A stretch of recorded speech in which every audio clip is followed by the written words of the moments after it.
السلام علیکم ورحمۃ اللہ وبرکاتہ۔ بھائیوں بہنوں دوستوں بزرگوں عزیزوں، امید ہے آپ سب خیریت سے ہوں گے۔ آج ہم آپ کی خدمت میں انتہائی اہم عنوان لے کر حاضر ہوئے ہیں کہ ابھی پچھلے دنوں قطر میں فیفا فٹ بال ورلڈ کپ 22 شروع بھی ہوا اور ختم بھی ہو چکا ہے۔ اس فٹ بال ورلڈ کپ سے ہمیں کیا سبق ملا،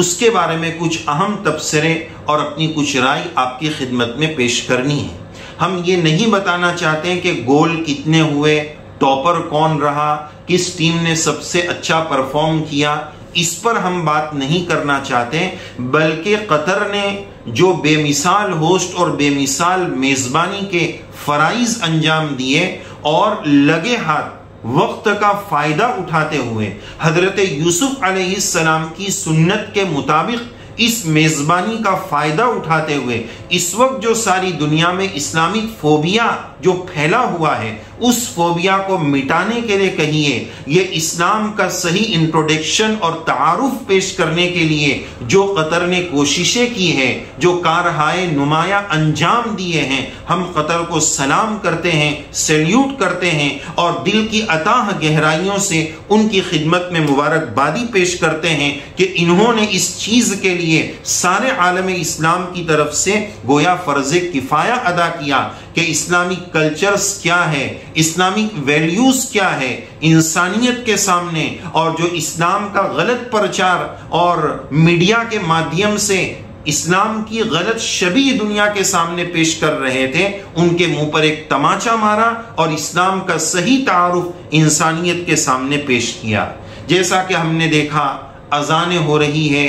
اور گراؤنڈ میں نمازیں ہو رہی ہے اور جگہ جگہ پر اسٹیڈیم میں رسول اللہ صلی اللہ علیہ وسلم کے فرمودات عالیہ لگے ہوئے ہیں، اور قطر کے رہواسی لوگ باہر سے فٹ بال دیکھنے ہوئے آئے ہوئے غیر مسلمین مہمانوں کو اپنے گھر پر لے جا رہے ہیں، مہمان نوازی کر رہے ہیں۔ یہ سب انہوں نے اسلام کا صحیح تعارف پیش کیا، اور اس کا نتیجہ یہ بھی سامنے آیا کہ پھر بہت سارے لوگوں نے ایمان بھی قبول کیا، اسلام میں بھی وہ داخل ہوئے، اور یہ بھی منظر بار بار اس فٹ بال کے پورے ورلڈ کپ میں دیکھا گیا کہ کھلاڑیوں نے میدان میں سجدے کیے،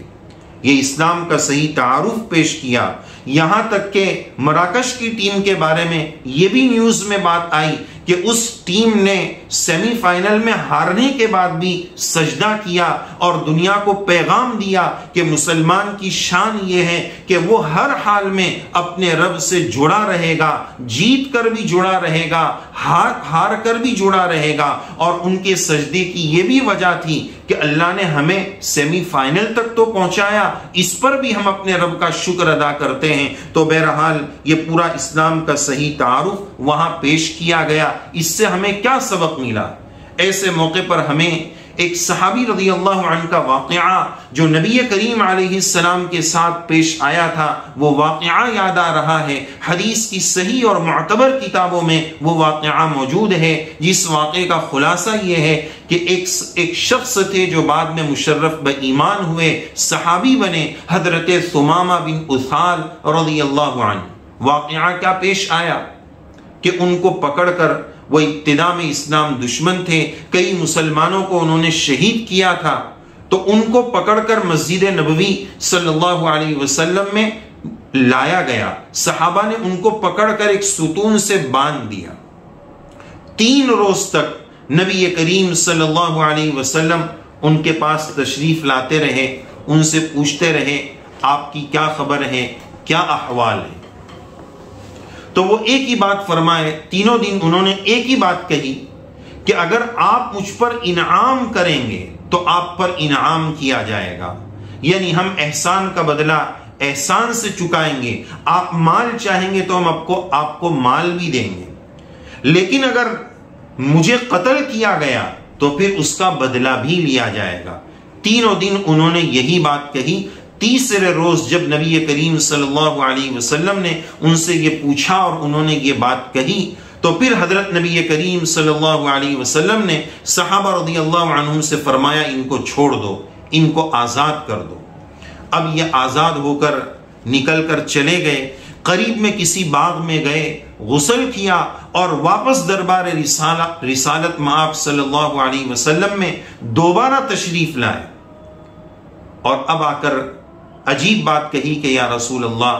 مجھے آپ اپنا مرید بنا لیجئے، مجھے ایمان میں داخل کر دیجئے۔ پہلے میرا جسم غلام تھا، میرا جسم قید تھا، آپ نے اس کو تو آزاد کر دیا، لیکن ان 3 دنوں میں میرا دل آپ کا غلام بن چکا ہے۔ اب میں آپ کے قدموں میں آپ کی غلامی اختیار کرنے آیا ہوں۔ اشہد ان لا الہ الا اللہ و اشہد ان محمد رسول اللہ۔ یہی منظر ہمیں قطر کے فٹ بال ورلڈ کپ میں بھی بہت سارے واقعات ایسے سننے کو ملے۔ بہرحال کسی شاعر نے ایسے موقع پر بڑی پیاری بات کہی ہے، پر کاٹ کے میرے کہا صیاد نے مجھ سے،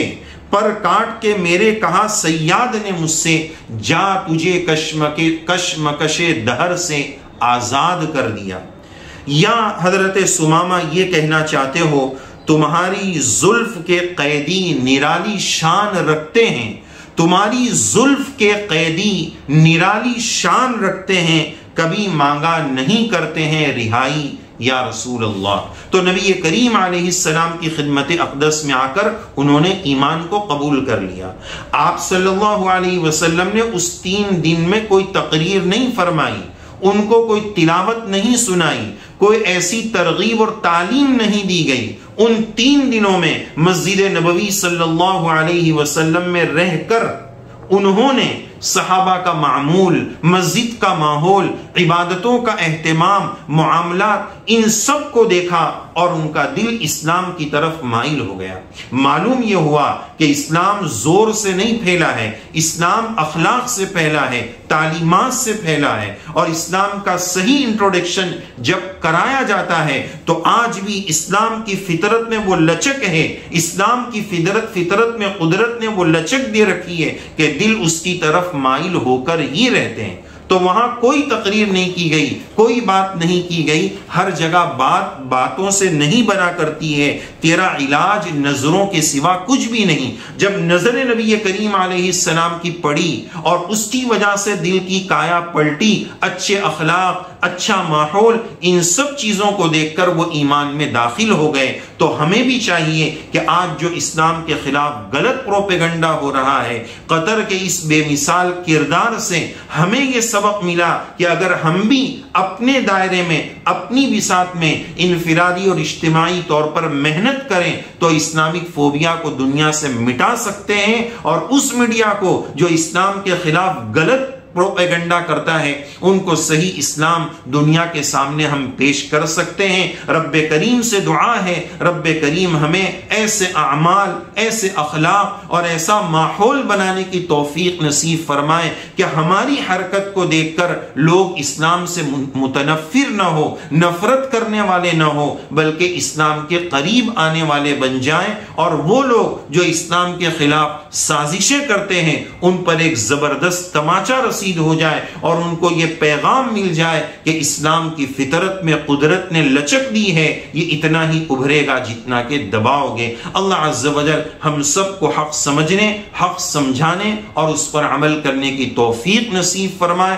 اور پھر ایک مرتبہ اس بے مثال میزبانی پر اور سارے عالم اسلام کی طرف سے اسلامک فوبیا کو مٹانے کی اس زبردست کوشش پر ہم قطر کو ڈھیر ساری مبارکبادیاں پیش کرتے ہیں، اور امید رکھتے ہیں کہ ورلڈ کپ فیفا کی دنیا میں یہ ورلڈ کپ رہتی دنیا تک یاد رکھا جائے گا، اور اسلام کی صحیح تصویر پیش کرنے کے لیے اس کو یاد رکھا جائے گا۔ لوگ بڑے بڑے ہنگامے کر رہے ہیں کہ بھائی میسی کو یہ جبہ کیوں پہنا دیا گیا۔